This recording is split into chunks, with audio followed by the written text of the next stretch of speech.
Yeah. Okay. So this talk is called Past Pre-Med. It's about pursuing a career in medicine as a FGLI or FGLI student. And as Chris kindly introduced me, I'm Cheyenne, and I'm a third-year medical student at the University of Pennsylvania. Also on the call today, I've invited some other current medical students who will, help me and chime in and give advice as the conversation goes. So I'd just like to welcome you all for taking the time to join me today and talk about this really important topic. I'd also like to thank the Align Conference for giving us this platform and getting our message out there and allowing us to support FGLI students who are interested in medicine. And I'd also especially like to thank them for making this conference online and seamlessly pivoting to an online platform. It's very impressive how they have been able to do that. And as somebody who works in medicine, it's things like that that are crucial for keeping our healthcare workers safe. So I'd like to thank you all for practicing social distancing and continuing to wash your hands. So this is what we're going to talk about today. So first, we're just going to talk about the state of FGLI students in medicine. So how are we doing at representing FGLI students who are trying to go to medical school? Then we're going to do a high yield review of the application process. And this is going to be kind of a high-level overview of the things you need to do to apply to medical school. And at that point, feel free to stop me at any point to ask specific questions about any stage in the process. And that's where we have other medical students here who will also be able to give some advice about how they navigated this.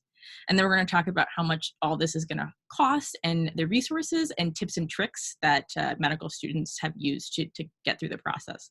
And then we'll open it up to a broader conversation. I would like to add that this is meant to be completely interactive. I encourage you guys to use the chat box and feel free to raise your hand or interrupt me at any time to ask questions. And I'll try to make sure I can see when you guys are jumping in. Okay. So first, we're going to talk about the state of FGLI students in medicine. So how are FGLI students represented in medical education? This is a statistic from the AAMC, which is the governing body for people applying to medical school. And it's that 79% of United States medical students reported parental incomes that fall in the top 2 US household income quintiles. So a quintile is if you broke up the United States population into 5 20% chunks arranged by income from high to low, you'd have 5 quintiles. And what this looks like graphed out is here. So this is a lot of data, so I'm going to go through this slowly. As you can see, the top quintile, which is the 5th quintile, corresponds with more than 50% of our current medical students. So that means that more than half of people who are becoming doctors come from households whose income is greater than $130,000 a year. If you expand that further and expand that to the 4th quintile, which corresponds with greater than $80,000 a year, you're accounting for almost 80% of people who are becoming physicians. You go in the opposite direction and look only at the top 5%. More than 25% of medical students come from household incomes of greater than $250,000 per year. And I'm always very, very struck by this. Also, something to note about this graph is that it is showing the last 10 years. So the AAMC most recently updated this information in 2017. But for 10 years, these lines are like almost perfectly horizontal. This hasn't changed, and the breakdown of students who are going into medicine isn't changing. Perhaps this is because of efforts in admission, or that the structural barriers to getting students to apply to medical school is preventing them from even submitting applications. But I think that this makes a great point as to why we really need to support students as they are pursuing getting into medical school so we can try to improve these numbers. I thought another way to represent this, since that graph was like a lot of data, is this popular platform of the world as 100 people, and I've decided to show a world as 100 medical students. So this is 100 medical students on this slide, and it's actually a pretty appropriate representation because 100 students is about the size of a medical school class. They range from 80 to 150 in the United States. So let's imagine this is a medical school class. If our future doctors looked like our population, you would expect there to be 20 students from each of the United States income quintiles. You would expect there to be an equal representation of all the people who are in the population and trying to become physicians. But in reality, you'd have a class that's half people from the top 20% of incomes in the United States. And let's see, can you guys, let's see. So, and you'd also have 5 students who are from that first quintile.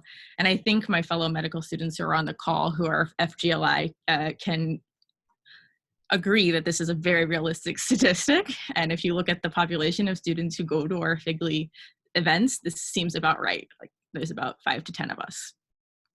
You can imagine how isolating this would be as a student who's experiencing this in medicine after having achieved so much to get even into medical school.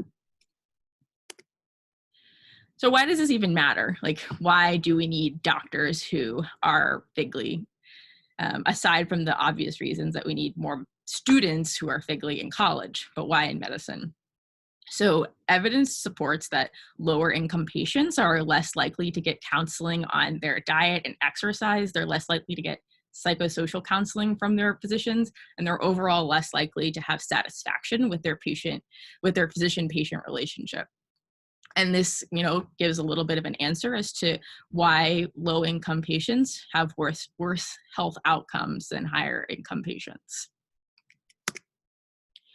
So why is there such a barrier? Like, why aren't FGLI students making it to medical school? So one of the most obvious ones is cost, right? It costs a lot of money to get into college. It costs money to pay for college. It also costs money to even submit your application and take the MCAT, and we'll talk through all those things throughout this presentation. But there's also a hidden cost and an opportunity cost.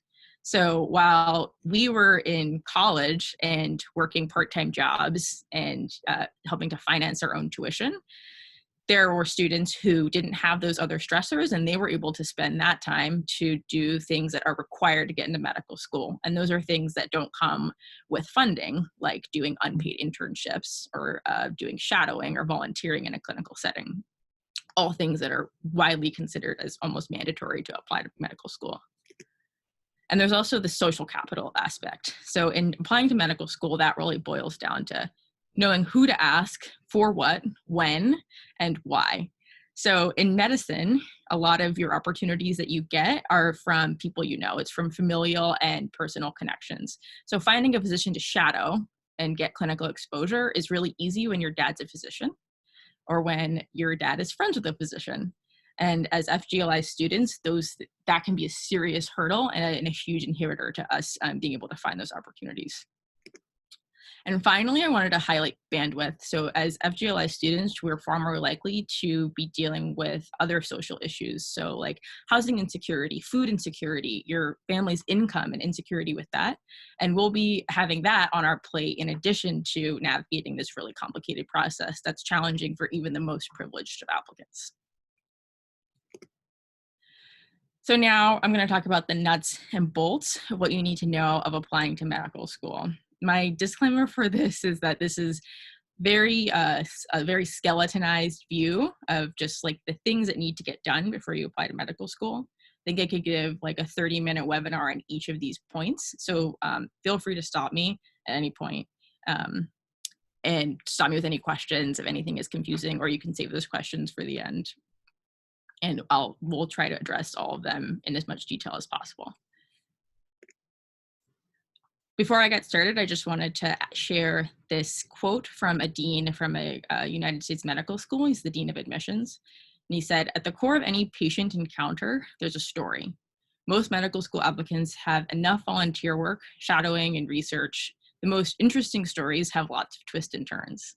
And so I wanted to use that to highlight that as FGLI students, we have this really incredible story, right? So by the time that we're applying to medical school, we've already overcome so much and we've exemplified so much resilience that our story is going to supplement our application. We just need to know how to market it and how to make it shine and use that as a amplifier for the things that we've also done. So like any application process, it boils down to who you are and what you've done. Unfortunately, what you've done is what shows up on paper, and that's what comes across the desk of admissions officers. But I want to emphasize that the resume is just the filter. That's what gets your foot in the door. and they really care about who you are. And the reason for that is because your patients care about who you are, and who you are as a physician and your ability to relate with people is going to make you a much better doctor than anything that shows up on your resume or CV. And so as FGLI students, who we are is resilient. We're already so successful in having been, the first people in our families to attend college, or having overcome outstanding circumstances to get here. And so those personal experiences are already built into our story. And what we have done is we've been strategic, and we have been very hardworking and have exemplified a hard work ethic. So I want you guys to keep that in your mind as you're crafting your medical school application, that this is the foundation to your application and should try to be highlighted throughout all of the items that you are putting together. So here's the main components of applying to medical school. So you need to do 4 years of pre-medical coursework. And I say about 4 years because some people take 5, some people take 3, some people do their 4 years in a degree that doesn't require the pre-medical coursework and go back. But in some, it's about 8 semesters worth of classes. You have to take the MCAT, which is the standardized test. It's the SAT of getting into medical school. You have to put together a written application called the AMCAS. You have secondary applications, which are individual school applications. And then you will complete interviews from each medical school that invites you. And so the components of the AMCAS can be broken into 5 main things. So the first thing is your metrics. That's your grades and your scores, your GPA, your MCAT score. And then it's your extracurriculars. So what did you do outside of class? What sports were you involved in? What research did you do? Letters of recommendation. A letter of recommendation is not only somebody who can amplify your application and say that you're an amazing person, but it's also somebody who's already within higher ed and is advocating for you to have a position in medical school. And that's a very powerful thing. Your essays. So your essays are going to be about why you want to be a doctor, what you've done to kind of shown that you're interested in medicine, and then also how well can you write. And then finally are your interviews. And that is where you really get to show your own personality. So this is just a basic timeline of what things to start thinking about as you are applying to medical school. And I'm not sure where everyone in the audience is, whether you guys are like submitting in 3 weeks when the application opens this year, or you're, a first year just considering thinking about this. Either way, I hope that this timeline can be helpful. So the foundation of your application is your coursework and your extracurriculars. Ooh, I see I have a question. Let's see. Oh, I thought I did. Here we go. Oh, great. So this is perfect. So Safa said they're a freshman. So year 1, it's your foundation is going to be your coursework and your extracurriculars. And as FGLI students, it might be difficult for us to maintain that really great GPA. So feel free to hold off on like taking on a ton of leadership opportunities if you are still kind of like getting your study schedule and getting your coursework done. That is perfectly fine. And it's much harder to come back from a poor GPA from the beginning than it is to incorporate extracurriculars later on. The next thing is really focusing on getting to know your letter writers. So as you're taking classes throughout years 2 through 4 of college, you're establishing relationships with your professors, with mentors, with people who are your employers. And those are relationships that are going to help you get into medical school, even if that's somebody that you met your 2nd semester at college. It's important to know that you should ask for those letters well before the application deadline, and we'll talk about the specifics of getting letters later on in this presentation. So the next thing to know is the MCAT and the essays. This is going to happen the winter right before you apply. So if you graduate and you take time off, and then you're thinking about applying to medical school, it's still going to happen around this time. So a few months to a year before you apply to medical school. You want to give yourself plenty of time to write your essays and tell your story. And then you also want to give yourself plenty of time to study for the MCAT, mostly because if you're not satisfied with your score, you want to give yourself time to re-study and retake it. Then in the summer of your application year, you submit. So the application opens May 4th of this year. That's if you would be applying to enter medical school next fall. And then it usually opens sometime in the early summer of each year. So that date stays pretty consistent. The winter of that year, you will get interviews. At that point, it's really kind of more balls in your court. By a school inviting you to an interview, they're saying like, we are really interested in your application. We consider you an applicant who we are interested in having be a student here. And I don't know, I felt like as a FGLI student, the interviews were really where the imposter syndrome seeped in. I was sitting there with these other applicants who were from, you know, really amazing backgrounds. Their parents might have been physicians at the school I was interviewing at. And that was really when it kind of hit me that as a first-gen student, this story is very different. But I want to encourage everybody here that by getting an interview, that school is interested in you and they want to meet you. These are administrators and physicians who are taking time out of their day to sit down and meet you and see if they want you to come to their school. So I want everyone to be really confident when that happens. And then in the spring, you'll get accepted to medical school and you'll get to enjoy that last summer and enjoy the fruit of your labor of this really long process. So let's talk about coursework.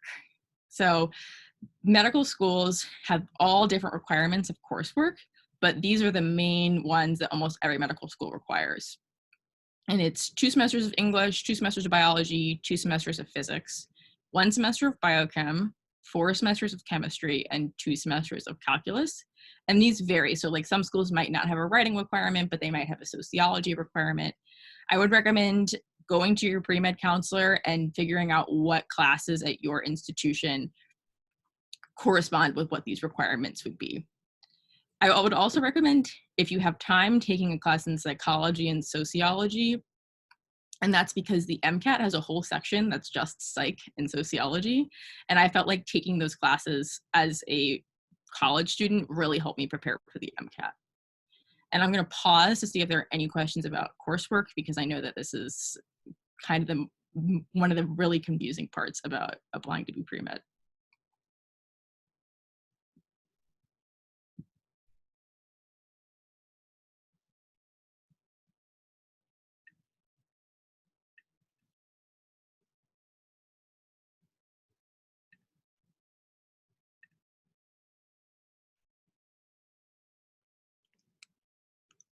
Would taking a lab course online be okay?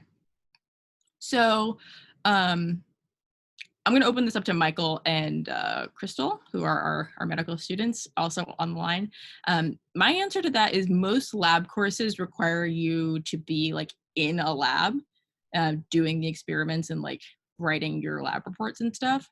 So my gut answer is I would probably not, but you should definitely ask your pre-med advisor about like what courses are at your school and what requirements those fulfill. Oh, okay. So I was planning to take physics during the summer, but our school made it online for summer. So at that point, I would definitely defer to your pre-med advisor. I am going to talk a little bit about how things are going to be different with COVID right now, and how a lot of medical schools are changing, not necessarily their requirements, but sort of their views on things like taking classes pass fail, and when you have to take the MCAT and things like that. Does taking chem or organic chemistry at community college instead of a four-year institution hurt to catch up if falling behind? So the advice I had received is to take it at a four-year university. I don't know, Michael, Crystal, what do you guys think?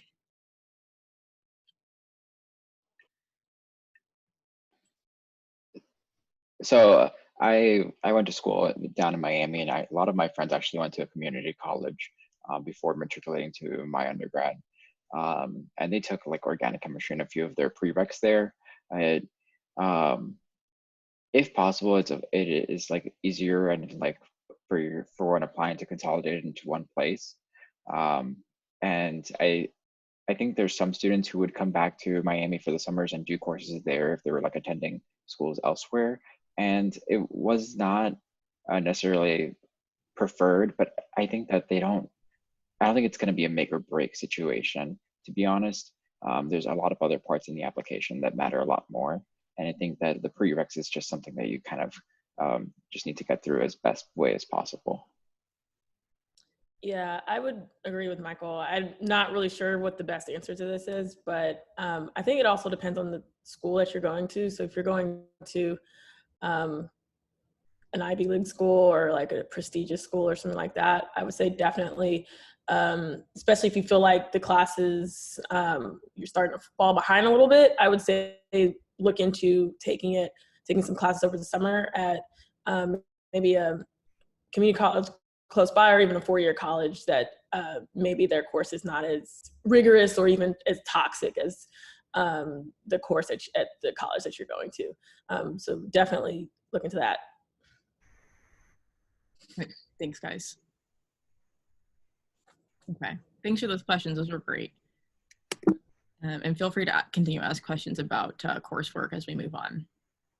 So the next big part of the application is your work and activities. So what you've done, but also what you learned and what you will contribute. So how those activities contributes to your future career in medicine is the most important part. So it doesn't have to be clinical. It doesn't have to be science-based. You can do volunteer work, you can do research, you can do social activities. If you're an athlete, I think that is looked on very well by admissions committees. Crystal was an athlete, and I'm sure she would agree.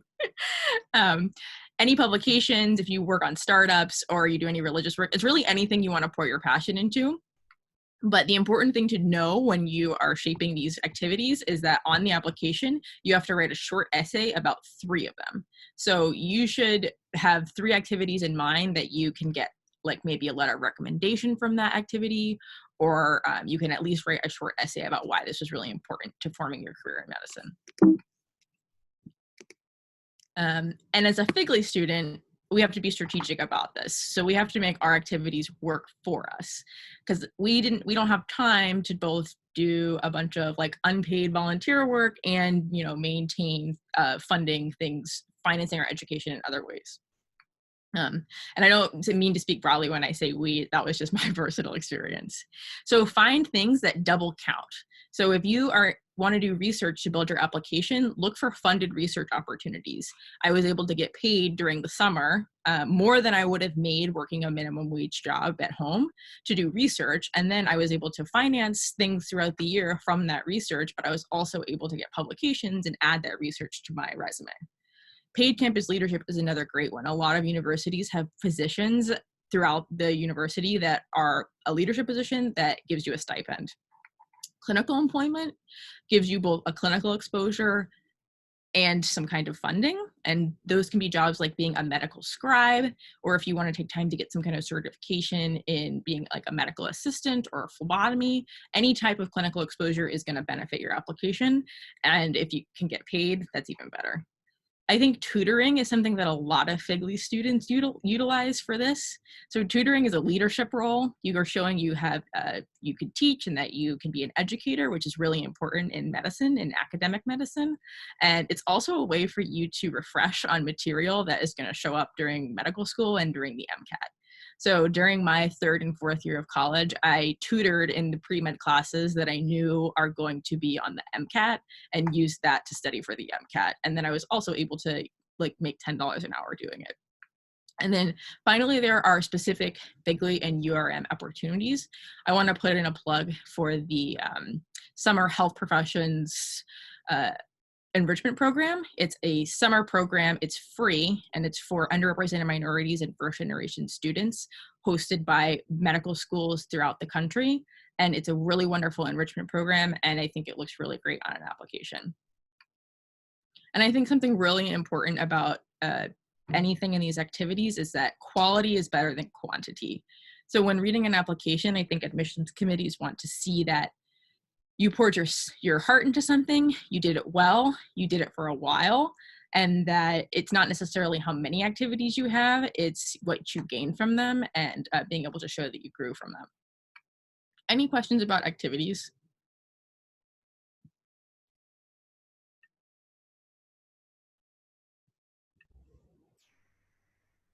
And Michael and Crystal, do you guys have any comments on this?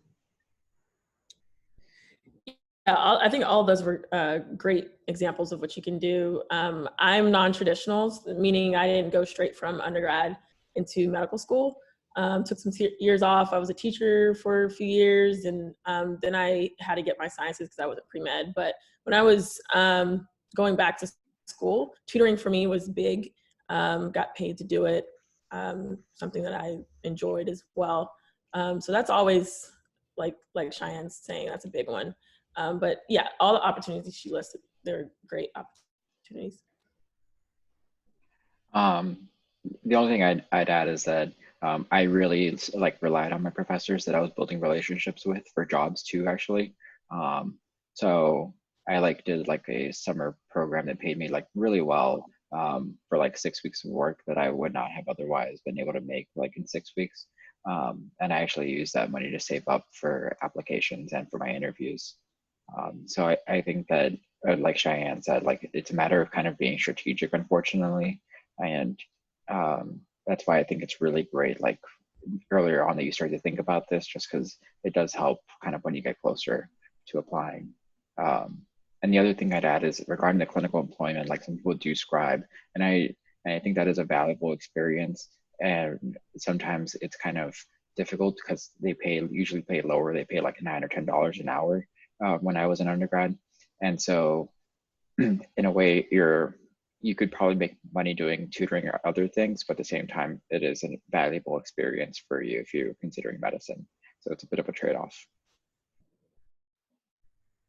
Yeah, I think Michael raised a great point about scribing. So I was a scribe, and I think it gave me valuable clinical experience, and I viewed it as paid shadowing. So shadowing is normally it's on your own time, you're not getting paid. So to me, I just was okay, this is paid shadowing on steroids, because you are working, but you see a lot of very, very cool clinical stuff. And if anyone has questions about how to find these resources, feel free to shoot them out. Okay, so letters of recommendation. Like Michael alluded to, it's important to know your professors and to know them well and maintain relationships with them. As a FGLI student, I was really intimidated by professors. I don't think I had a meaningful relationship with professors, at least until my junior year, and I really wish I had stayed in contact with professors from my seminars and stuff early on, because those were the people that got me into medical school. They wrote me my letters of recommendation, and they helped me throughout the process. So I think it's important to build a foundation of getting to know them. And then once you know them well, it's easy to get a good letter of recommendation from them. So tips on getting a good letter of recommendation are definitely asking early. So the application opens May 4th this year, for example. So your letter writer should have known that you were going to ask them for a letter at least April 4th. And that's at the very latest. So you want to give them plenty of time to sit down and write you a good letter. And you also have to consider that while they're writing your letter, they have other recommendation letter requests. And so they're probably writing multiple letters at once. So give them plenty of time. Let's see, we have a question. How many letters are required or typically needed? Yeah, so that varies by school, but I would say to be safe, you should have at least 2 to 3 letters from a science professor who taught you, and then one other letter. So my other letter was from my boss who I worked for a while. Or it can be from a coach who knows you well and can speak to your work ethic. But it is important to have science professors, because some medical schools will say submit 2 letters who teach within a department that is biology, physics, or chemistry. Yeah. So I got a letter from a physician that I was shadowing, that I shadowed for, I would say, about a year. So that's also a good avenue to ask for a letter. Shows your commitment. I mean, especially if they can write a strong letter, shows your commitment to medicine and wanting to be a physician. So yeah. Another tip for getting oh, go ahead, Michael. I just want to add that I don't want to get too much into the details, but for letters, I went to a school where they, my pre-health office actually puts together the letters for you, which is very nice, and they upload them. But they had their requirements, which was I think 2 to 3 science letters and 1 non-science professor letter. and you could add like the clinical shadowing letter too if you'd like. So like just keep in mind. And I don't know, I went straight through, so it's a bit different, but as Cheyenne was saying, you know, making these relationships is important early on, just so you can get the letters earlier on in case you decide to take some time between applying and graduating from undergrad. Yeah, definitely. So my advice is when you are asking for a letter, offer to meet with that professor or recommender. If it's somebody who you see all the time, you know, like someone you're shadowing regularly, you know, don't worry about that. But if it's a professor who taught you, you know, sophomore year and now you're a senior and you're asking for a letter, meeting with them is a great way to show like, hey, I, you know, want to check in with you, like see how you're doing, remember me, like remember my face, remember what I was like in class. And then it also kind of shows them your commitment and that you're not just shooting out emails asking for, you know, for letters, and that you've like really thought about wanting a letter from them. And then I'd also recommend providing your letter writers with a CV. I didn't do this until my last letter writer asked me like, hey, can you send me your CV? And I was like, oh, that's a great idea. Because then she was able to write about the things that I had done that she might not necessarily have been involved with. And based on reading just strong letters of recommendation that I've seen, the best letters are ones that have clearly been supplemented by that student, like telling that person what other things they've been involved in that are outside of the capacity that that letter writer knows the student. And then another thing you can add is your transcript or personal statement so that they can really tailor it and like show that they feel like they know who you are as a person. Okay. The MCAT. So I put this picture here for the MCAT of somebody running because the advice I had gotten to studying for the MCAT is that it's like a marathon, and that to train for a marathon, you run. You like practice running and you increase your stamina and you increase your distance. You don't like read about running or think about reading about running. So some people, when they study for the MCAT, they, you know, like will do topic review, but don't actually practice taking the test. And I think the biggest piece of advice for preparing for the MCAT is taking practice tests under a timed condition. Another thing to know about the MCAT is that it is both expensive for your time and your money. So people will dedicate anywhere between, I put 1 month, but some people will cut it down to 3 weeks, to like 3 to 4 months of just dedicated time to study for the MCAT. I'm a crammer, I always have been, so I crammed it down to 4 weeks. I wouldn't recommend that because that's what you're doing full time for those 4 weeks. But it is important that you have a time blocked off to like sit down and really digest all the material that's on this test. It is, for people who aren't familiar, it is a 7.5 hour test, I believe. It's probably the longest test you have taken to date by the time you take it. And so it is important to be mentally prepared.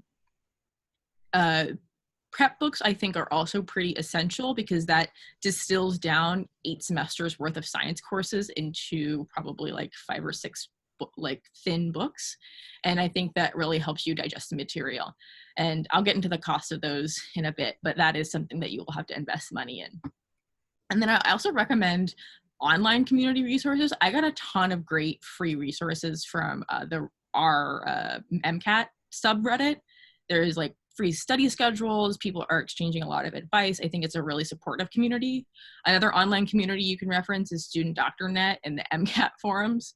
That might be a less supportive community, but they have like great advice and great materials on there.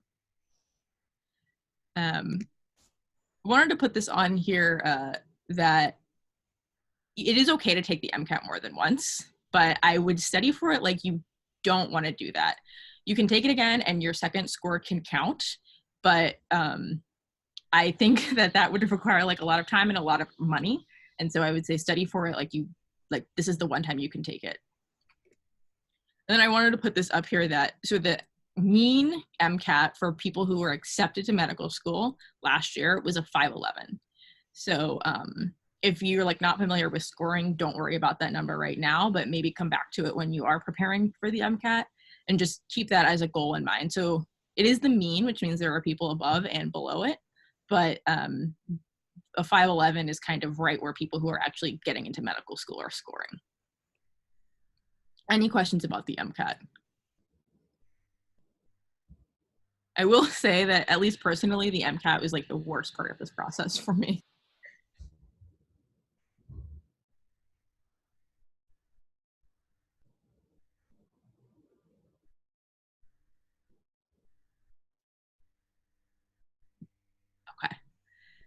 interviews. So this is like the fun part. You've put in all your work, you've built your application, you've submitted it, and now schools are interested in meeting you. So some things that I think are advice to everyone, but especially for FGLI students, is assume it's business attire, and that means a suit, and that means like a formal suit that you've bought as a suit. I think sometimes students can not know what the dress code is because the interview invitation doesn't say the dress code, but it's a suit. Prepare questions beforehand so that you look like you're interested in the school and you've researched it, and it shows that you're interested in going to that program. I also recommend practicing your answer before the interview day. So don't wing it.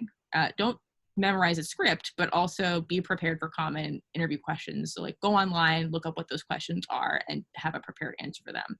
I'd also recommend practicing with somebody. A lot of schools do like a mock interview day where they will interview you as if they're at medical school, and that's a great opportunity. I personally recorded myself answering questions just to see, like, did that really make sense, or do I have a weird tick when I'm answering questions? And it just kind of puts a little bit more pressure on you as you're practicing your answers. Another tip for your interview day, be friendly to everyone, whether it's, somebody who is working at the front desk of the hospital, or it's the dean of admissions, or it's a random student you see in the hallway. As an interviewing student, you're being evaluated by almost everyone you interact with, potentially, during your interview day. So just be very friendly and be, as kind and courteous as you can be. I'd also encourage you to get to know the other applicants and current students. Interviews are really fun. You end up meeting people who you will have as long-term colleagues. I met a lot of my current classmates on interviews at other schools. So really enjoy yourself. It's a day to get to know the school, get to know the program, in addition to them evaluating you. And then I recommend always writing a thank you note after the interview. I think there's some mixed guidance about this. Some people say that they're really not necessary, and some medical schools will tell you, don't write a thank you note, you don't need to. I would say in that case, it's up to your discretion. But if you don't hear about not writing a thank you note, I would definitely write a thank you note. People have taken time out of their day, most likely unpaid, to sit down and spend the day with you. So when you write them a thank you note, thanking them for their time, I think it shows a lot of maturity and kind of awareness of the opportunity that you got.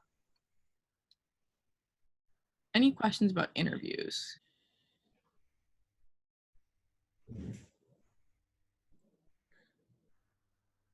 Okay. So how much is all of this going to cost? This is a really expensive process. So I've broken it up into kind of what each of the steps is costing. And this is, I'm acknowledging in addition to whatever tuition you're paying for college, you need a college degree to even be able to submit your application. So it is very expensive, but there are programs that can help you guys. So starting with the MCAT, just buying the textbooks that are necessary to study for the MCAT, right now they're on Amazon for $240 for the set of textbooks. I recommend finding a friend who took it last month and asking if you can buy it from them for, a cheaper price. You can probably hit up resources at your university. My university had funds for students who are specifically studying for standardized tests to pay for their textbooks. So look into those resources and ask. But if you're just going to buy them outright, it's probably going to be more than $200. And if you want to take a formal course, so like Kaplan and Princeton Review offer courses, those can run anywhere from $1,400 to $2,000. Just to take the MCAT, to sit down and go to a Prometric site and use their computer for 7.5 hours is $320. And I mean, even if you get a fee assistance waiver, it's $130. So this is one cost that it's pretty hard to get around. And so I would at least budget for this registration cost. Oh, we have a question. Let's see. Friend, I had a senior friend who had the Kaplan 3rd edition full set books and got it for $30. Yeah, so if you buy an older version, that's not the current version on Amazon, you can get, or you get it used, you can get them cheaper. I would recommend though, so the MCAT changes. So the version that was let's see, before 2015 is a different test than the one now. So when you're buying your materials, especially when you're buying practice tests, I would recommend getting the most up-to-date material, because those questions are changing based on like the score distributions are changing based on the people who took it that previous year. So would recommend getting at least a current version of the materials. So the AMCAS itself, which is like the application form that you're submitting to medical schools, to push submit is $170. And that doesn't actually send the application to a school. You have to then add schools, and you add $40 per school that you send your application to. And you're recommended to submit to around 15 to 20 medical schools. So that can very quickly like be $1,000 just to submit your application for medical schools to read your application.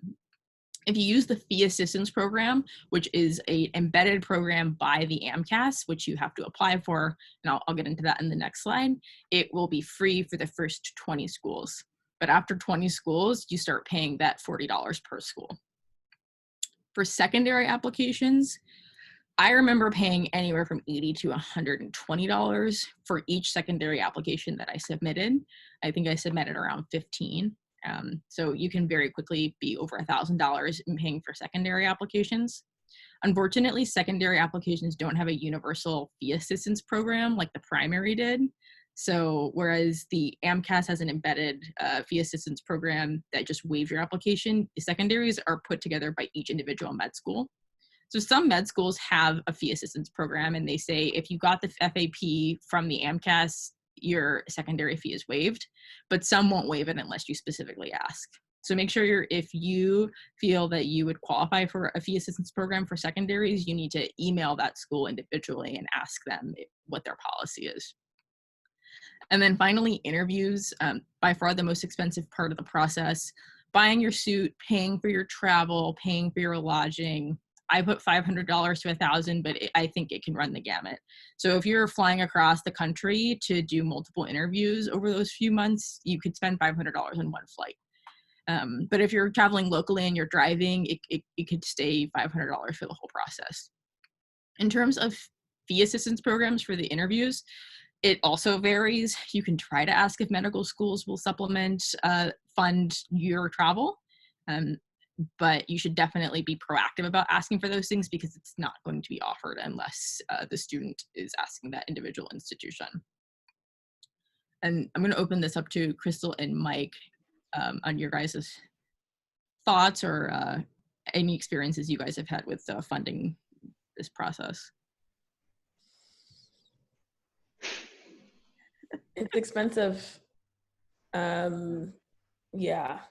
I mean, I'm, like I said, non-traditional.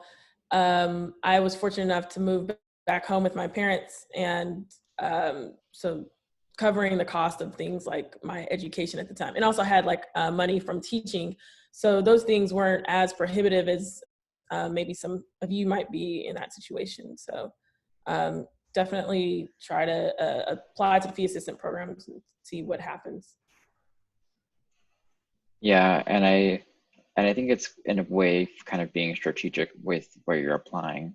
That's a whole conversation by itself of, you know, where to apply and what places to consider and stuff like that. But I think that I applied to maybe about 10 schools only, just because I was trying to be realistic of where would I actually go here? Would I want to live here, like in terms of the city? And, you know, where's my social support? And that kind of helped me with the cost. The other thing I'd recommend is to always email the school and ask to see if they'd waive the fee for the secondaries for you. And then the fee assistance program, the only interesting part to it is that you can only get to apply to the AMCAS and to these fees. You actually have to apply for it in the year that you're applying to medical school, like the same calendar year. So it's a bit tricky. Yeah, and I believe the deadline for the fee assistance program is before the actual application deadline. So unless you're planning on using the fee assistance program months before and you can get your parents' like tax and income information, it's pretty difficult difficult to actually put all that together. So I have here the guidelines, the most up-to-date guidelines for qualifying for the fee assistance program. And, you know, this is online and available, but I just wanted to give you guys like an idea of what kind of level of income they are considering for qualifying for this. I will also point out that this is based on your family's income. So even if you're like financially independent as a person and you don't rely financially on your parents, they still, the vast majority of the time, are expecting your parents' income information.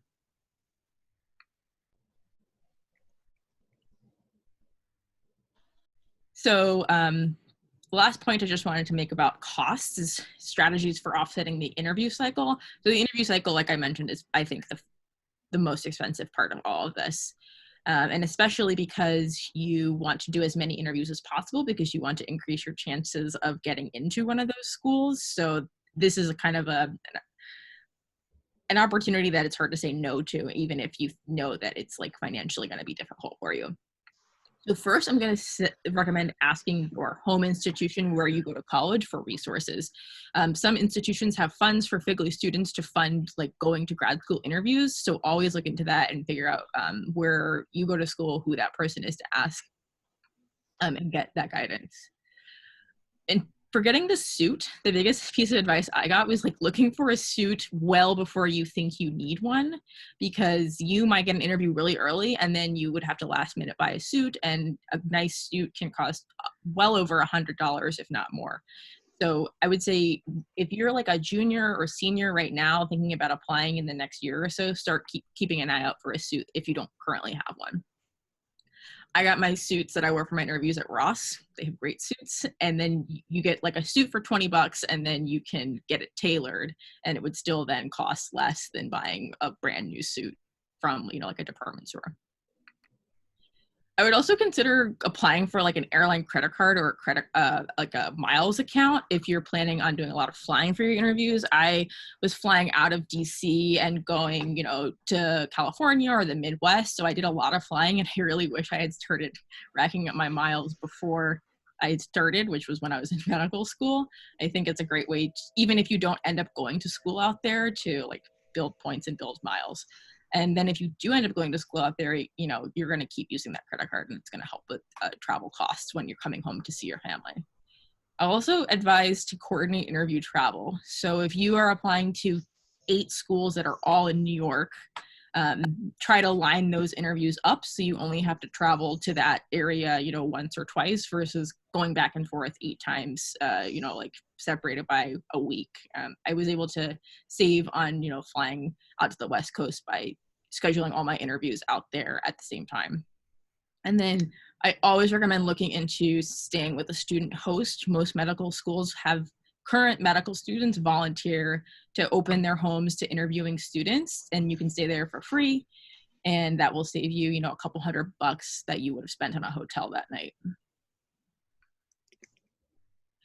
So I know that what we talked about can be a little bit and maybe upsetting that this is how expensive the process is, and I think it goes without saying that after you've applied to medical school, you still have to, you know, finance the tuition of medical school. But I will say that I think we're moving in the right direction. And with schools like NYU agreeing to make tuition free for all medical students and other medical schools following that suit, there is hope that this process may be becoming more accessible to students like us.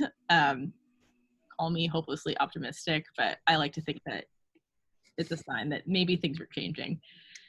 I'll also add that at our own institution, they have gotten, you know, down with the cause and have featured our first generation group in their news publication. And this is right when we started Lift Us Up, or Penn Med FGLI. And so I will say that institutions are starting to recognize that FGLI students is a group that we care about admitting, and we care about them becoming doctors.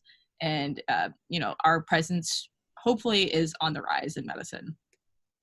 The AAMC has even acknowledged that first generation students offer a very unique perspective to people who are doctors, and they made this statement in one of their publications that came out last year. They said, with all that they have accomplished, first-generation students are a positive contribution to academic medicine, and their achievements are to be celebrated. It's not a deficit, it's definitely a strength. So now I wanted to open it up to any conversation or topics or thoughts, specific questions you guys had about being FGLI and being in medicine. And I know they've already contributed, but I wanted to thank my med student peers, Mike and Crystal, for joining us. All right, what questions do you guys have? Or thoughts, or I don't know if Mike and Crystal, you guys want to talk about your experiences being FGLI in medicine?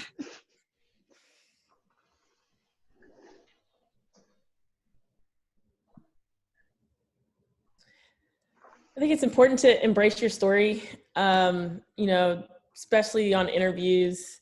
You know, really, you know, you've accomplished a lot, and embracing that, you know, you belong. I think it's even when you do get into medical school, for me now, I even still have like self-doubt, the imposter syndrome, all those things. But I'm learning to embrace my story because, you know, in comparison to other students, you actually are more exceptional than them because of the challenges that you've had to overcome. And, you know, I don't know why anyone would look at it as a deficit, but people do. But instead, it's really a matter of you are exceptional. And I think in some ways that's scary to many people because it kind of reflects on them in a matter of, I guess in some ways they look very average. So yeah, you are exceptional, embrace that story. And I think everyone loves a rags to riches story. So definitely capitalize on that.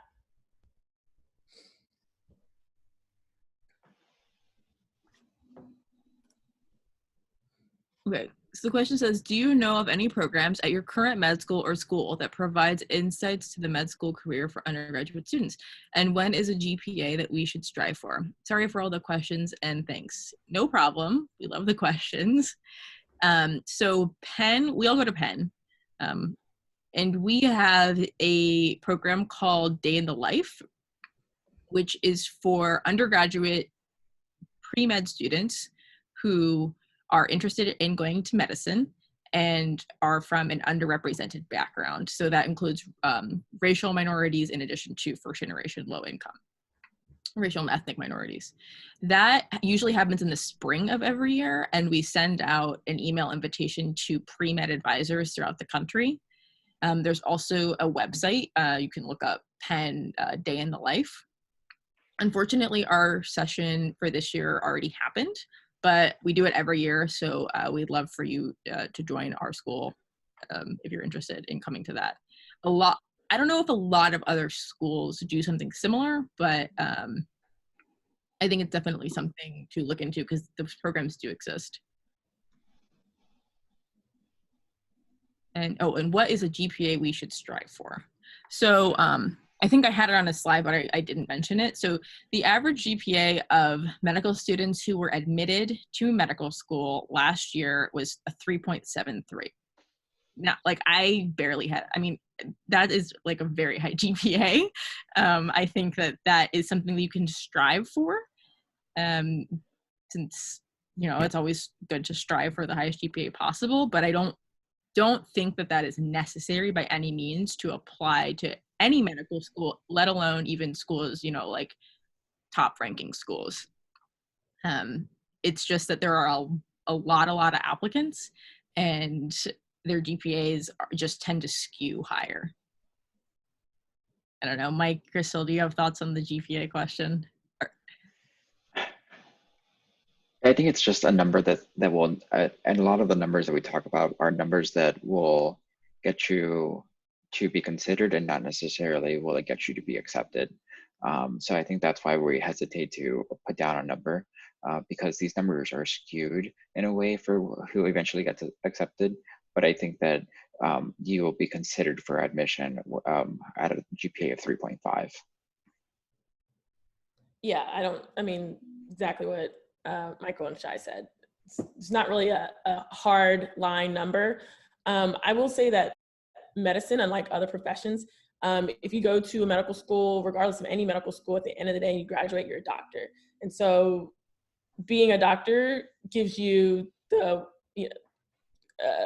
wealth, this prestige, all the things, respect, whatever it is that you want, unlike other professions where it's highly beneficial for you to go to the top schools. So, GPA requirements shift depending on the type of school that you want to go to. And I would say be open to all medical schools. And yeah, being open to that. So at the end of the day, you're going to be a doctor.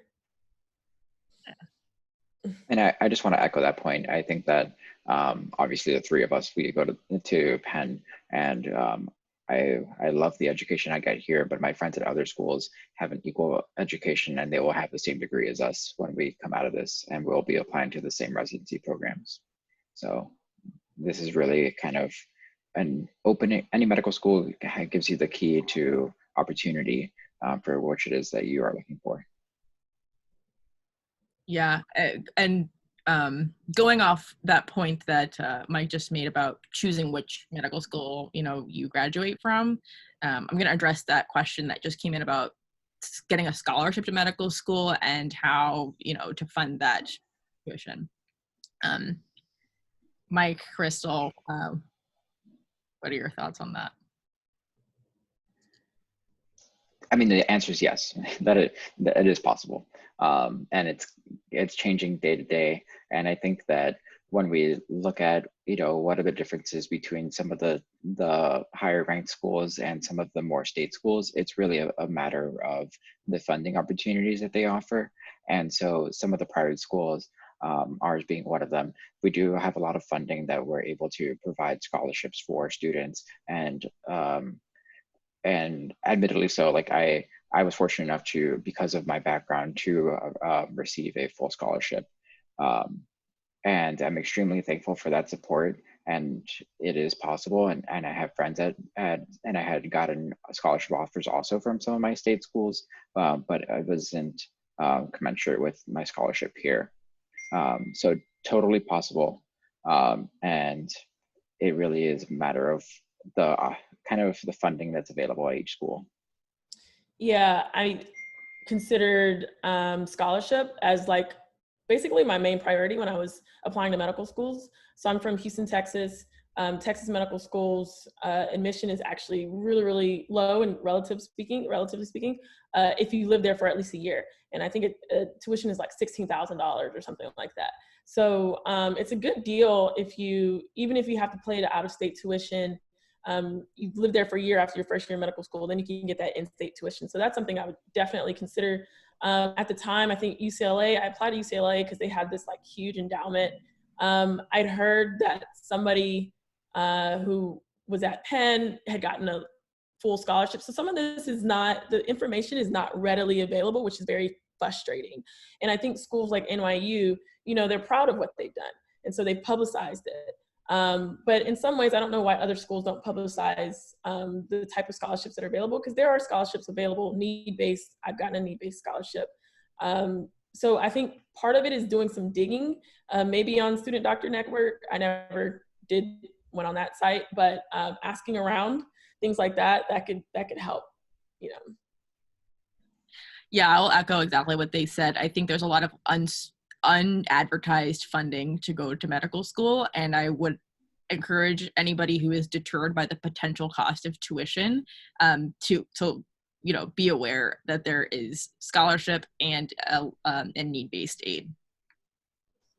And I was also going to throw in that, like Crystal said, an MD is an MD, and if you're choosing between going to a school ranked like 5 versus a school ranked 20, and one of them is giving you a full ride, I personally would go with the funding. Yeah, and the only other thing I'd add to this is that when we talk about full scholarship, we're talking about tuition, which is usually the more expensive part, but living cost is something to consider, and you'll most likely still be taking a loan for the living cost.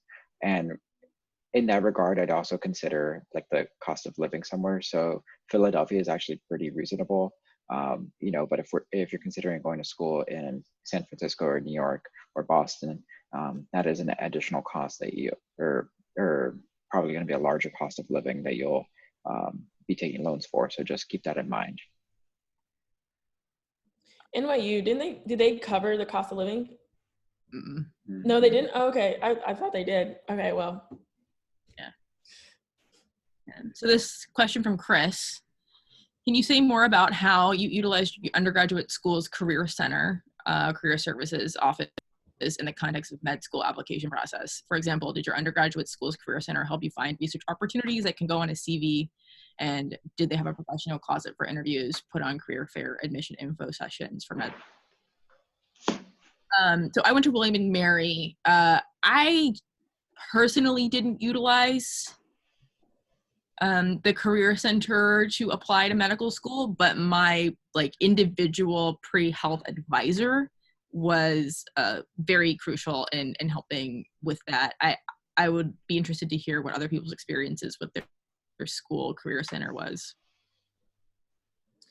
So I'm non-traditional, as I keep repeating. So I didn't really use my undergraduate career center. I think one of the barriers, though, especially for first generation low income, is not having an advisor that is encouraging or automatically sets you up for failure and thinks that you're not going to succeed. So if they don't think you're going to succeed, then that can hurt you a lot. I had a friend in one of my close friends in medical school who, she says this all the time. Her advisor told her that she will never get into medical school, and then she graduated from the University of Pennsylvania doing general surgery at UCLA. So, and so that happens, and I think that that's one of the barriers that people who do this work are trying to mitigate and remove, but just try to just get a sense of whether or not you can trust what someone is saying, and I think that's important. And whether or not they actually care about you and care about your future. Yeah, I'd completely echo that. My pre-health advisors were awful in motivating me. And with that said, though, they are the kind of the pot of resources in terms of what's happening and kind of the path to medical school.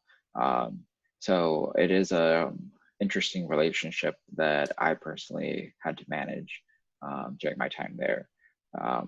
But again, I think that if this is something you're interested in, that you just have to continue and persevere through that. And I think in a way, our background has kind of been a perseverance and through a lot of challenges. And applying to medical school is one of these other challenges that you have to persevere through. Regarding the Career Center, I use them for to help format my CV and what that's supposed to look like, because I didn't know anybody who had applied. And we did have a professional closet. I did not use, I had friends who worked at Express and Banana Republic, so I would use their employee discount and get myself a suit for $80 or $100. And I still use it for formals now.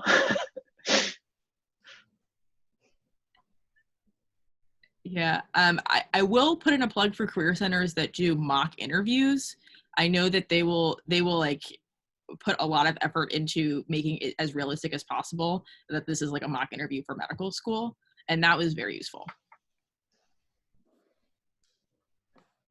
Let's see. I'm considering applying to MD and DO schools, and I was wondering how the merger is going to affect DO students versus MD students when it comes to residency.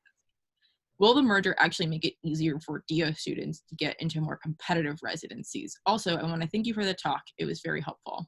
Oh, you're welcome. So will the merger make it easier for DO students to get into more competitive residencies?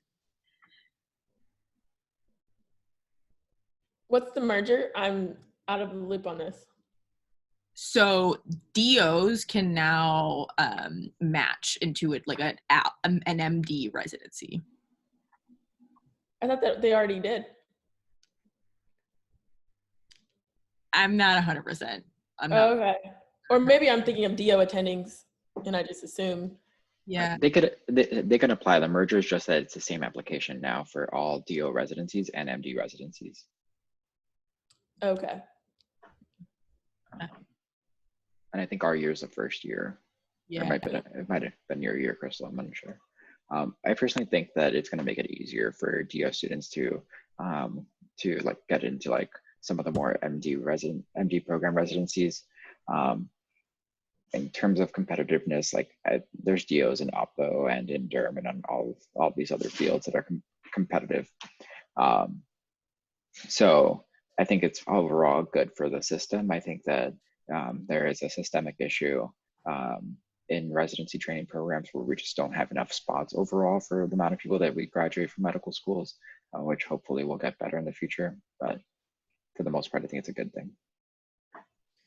Yeah, and definitely apply to DO schools if you want to apply to DO schools, or your scores, whatever it is, apply to DO schools. DO, you're still a doctor. There are challenges for sure, but you're still a doctor, and many DO attendings that I've worked with who are fantastic. They make a lot of money, they're respected, they're all the things that you want as a physician. So DO, MD, apply to both. So Chris asked, what is MD and DO? They're both like physicians and see patients the same way, but MD is an allopathic degree, and schools grant an MD or a DO. But they're both like equally licensed and board certified. The main difference in this education, though, is that DO schools historically teach, it's OMM, but I'm not sure what it stands for. It's Isn't it like manipulative, osteopathic I don't know. They do like more hands-on stuff with the body. But at the end of the day, they both like prescribe medicine and see patients, and like we work with DOs and MDs at Penn equally. So as med students, we did. I've taken several notes, but was wondering if the PowerPoint would be shared and if it's possible to obtain the email of med students to keep in. Although I'm a freshman, I'm really interested in Penn and would love to hear more about their experience, scholarship, search, and overall journey. Yes, so my email is on this last slide. It's my Gmail because I'm a little better at checking that than my Penn email. I'm happy to have you text me, email me about any questions, and then Mike and Crystal, if you guys wanted to share, feel free. You're interested in Penn, that's great. I hope you can come to Day in the Life. And then our experience, scholarship search, and journey at Penn. So my experience at Penn, it was really eye-opening. I think when I started med school, it was when I really acknowledged what it meant to be first gen. I think as a college student, I kind of like knew that people were wealthy around me and like might have had different experiences, but I went to William & Mary, which is like a public school. So a lot of people who went there still kind of were going there because it was a state school and that's what their family could afford. The scholarship search for Penn, I, like Mike, was very fortunate, and I kind of just was considered when I submitted my application and got a scholarship at the time that I was admitted. The vast majority of medical schools do not require like a second scholarship application. You're considered for a merit-based scholarship when you submit your application. And so it's just based on your formal medical school AMCAS. And then you will, be notified of any kind of merit scholarship around the time that you find out about other financial aid. Not specific to merit-based scholarship, most schools have pretty good need-based financial aid. They all have their own calculator based on your family's income, which you submit through your family's like tax returns for that year. So I would definitely like submit your financial aid forms to every school you apply to, and then entertain offers. And that's the same for merit-based scholarships as well.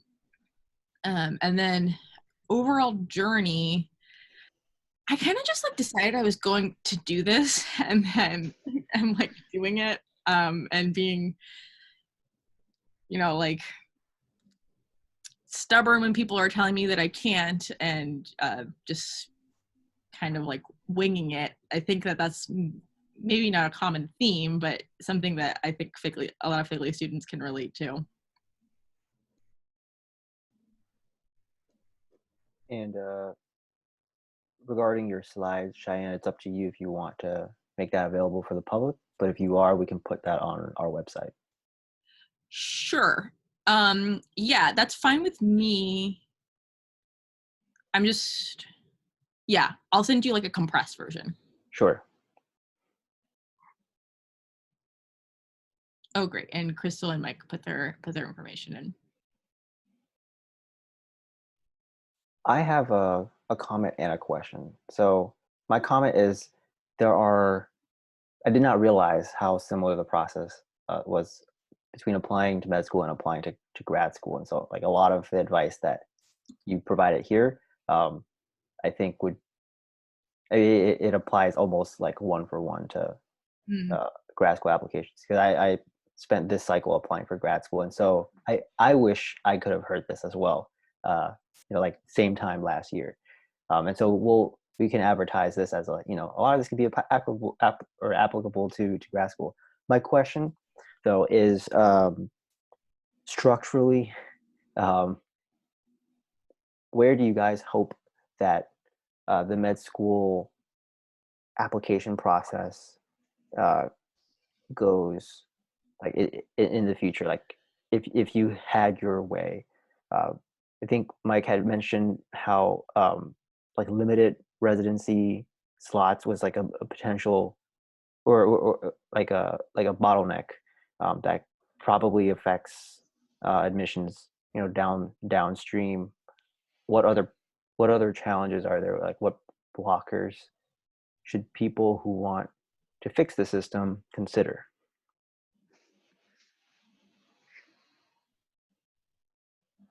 I'm just laughing because I think Cheyenne and I have this conversation and almost bi-weekly at this point.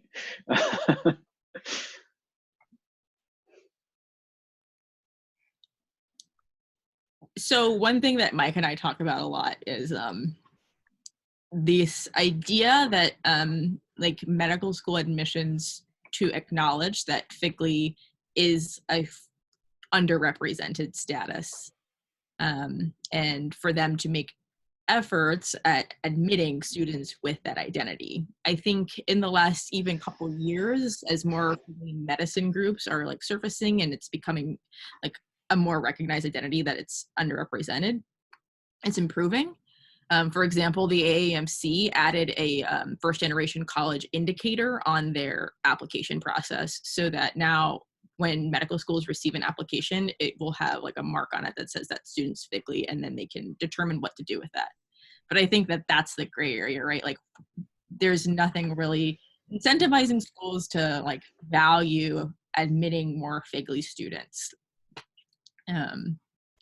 Yeah, so Mike and I are actually like really interested in getting medical schools to like sort of like buy into this idea that we need more med students from FGLI backgrounds. Yeah, and that is the real bottleneck, aside from the financial cost. It's a matter of having the buy-in in the admissions process. I mean, we're talking about a process where about the admission rate is only 50% of applicants in each cycle. So there's not a lack of applicants per se. And I mean, we're particularly interested in the data of, who is actually applying to medical school and how many of those are just FGLI students versus how many of them are getting accepted. It's a question we're trying to answer for ourselves, but it really is a matter of the schools and overall perspective taking a bigger interest in this kind of group. And I think that medicine itself is just like a reflection. We know more now about how, and even in the setting of COVID, how basically your social economic status decides, if you actually would have good outcomes if you got coronavirus, or if you'd have a really bad outcome if you have coronavirus, unfortunately. So it's kind of a parallel conversation that's happening in medicine, and that we need to pay attention to not just these racial minorities who are more at risk, but these socioeconomic groups who are more at risk. And similarly, I think the conversation will eventually go there regarding admissions to medical school. Yeah. Yeah, I think that's well said. I mean, I heard someone say your zip code has more of a determinant of your outcomes in your life than your genetic code. And I think that medical schools haven't necessarily embraced that idea, even though it's very apparent and very obvious. And even one of our deans, who's on, I don't know his status, but he was on his way out, wrote something. It was an opinion article in, I think, the New York Times about kind of the med school, how their shift toward looking at social determinants of health was hurting the curriculum. And so you have this old school mindset that social determinants of health, wealth, stat, all those things don't really matter in the care of patients. But hopefully there's a shift that's happening. And I think really the shift is happening in large part because of the people that I'm around now. Like, thanks to Shy, thanks to Mike for putting this on. Like, if it hadn't have been for like Shy just being like, no, we need this, we would have never had this at Penn. So this was very, very new sort of initiative. So it really does it's taking like a lot of like new school thinking to change things. I mean, big picture as far as like the physician shortage and why it is so hard to get into medical school. I think it will be interesting in light of this pandemic, whether or not healthcare and the way that we sort of imagine healthcare in this country will be changed. And you know, maybe that will have to do with increasing residency spots, but who knows? So yeah, those are my thoughts. Thanks, y'all. In our last call about job searching in the era of coronavirus, we were also talking about how coronavirus might induce a shakeup in how, I guess, a shakeup in the job market as people recognize that, I guess, people from the lower quintiles of socioeconomic status tend to suffer more in the job market, and maybe this will happen in the medical field, or at least in medical admissions. With not much time remaining, do we have any like last final questions or any last points that you want to make, Cheyenne? Well, I want to say thank you to you guys at Align for giving us this platform. I, have found you guys like it's searching for a way to get this kind of message out there and like connect students across the country to resources. So thank you for that. And thank you everyone who tuned in. I hope it was really helpful. If not for like specific questions, but just for you guys to see three faces of people who have done this and who are all like 100% confident that you guys can do it too. And then feel free to reach out to us anytime.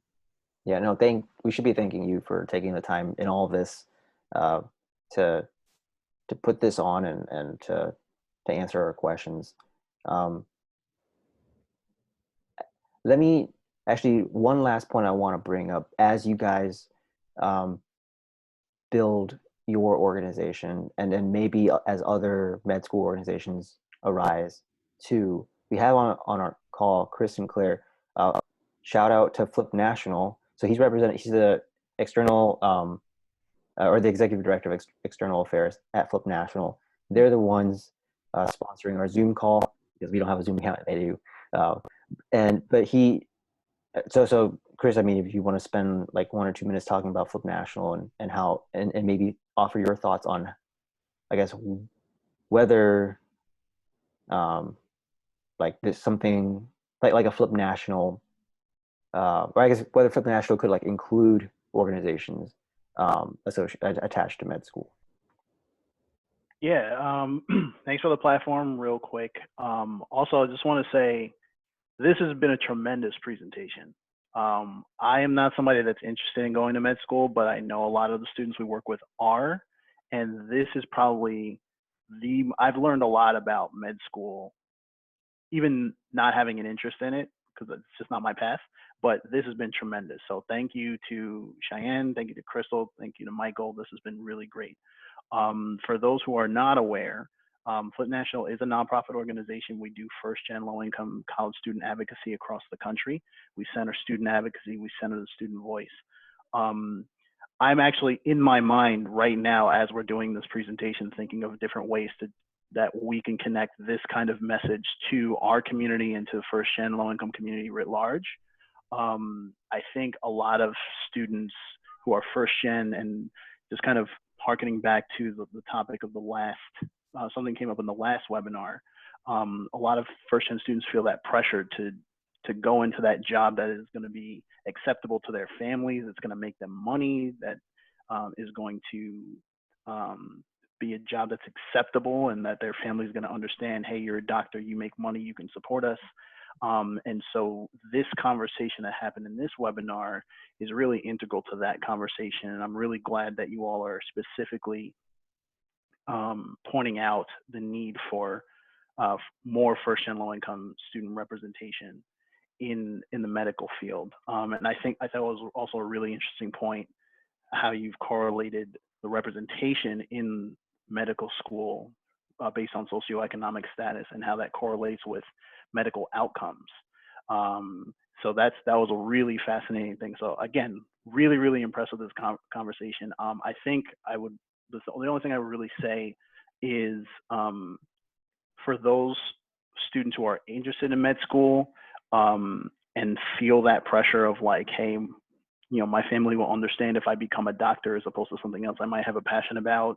I would encourage you to really digest everything that was shared here. This is a really, really great resource, and you get a lot of information, really helpful tips. I think I saw a couple people saying they were taking notes, and I think it was really good that there weren't a lot of questions during the presentation, because I think a lot of people were kind of digesting and writing things down and noting like, hey, I'm going to do this or I'm going to do that. I thought it was really terrific. And I am really thinking about ways to share this information in other places. I actually have one idea specifically in mind, but I need to talk to someone first before we go there. But I actually just want to really thank you all for taking the time to do this. This is, it's not like there are better things to do because we all got to stay home, but at the same time, like, could have spent your Saturday any number of ways. There are plenty of things to binge watch on Netflix, all kinds of stuff. And so really appreciate that you took the time to do this. And I hope everyone who watches this maybe later on, or everyone that's here now, really appreciates the volume of information and how relevant it is to the first gen experience. So thank you for that. Yeah, thanks, Chris. I'd love to stay in contact. So, here's my information, or if, always happy to network and connect more students with these kinds of resources. All right, cool. So with all that, there are no more final burning questions or comments. Thank you everyone for taking the time to hang out on this Saturday afternoon. And yeah, if you have any questions that you want to direct to Align, it's align, al1gn.leadership@gmail.com. It's the email that you got the Zoom link from. And thank you, Michaela. Michaela, oh, wait. Michaela is also on this call. She's our, both she and I are co-executive directors, Michaela Moses. And so, yeah. So Michaela, thanks. Hey. Thanks for thanks for dropping the email on the chat. Yeah. Yeah, so let us know if you have any questions, and we will have our next 2 sessions next Saturday. So Undocumented Limbo, and Chris will be going to present on Flip National. So those 2 sessions will be next Saturday afternoon. We hope to see you all then. And yeah, stay safe, stay healthy. Thank you again. All right. Bye. Bye. Thank you.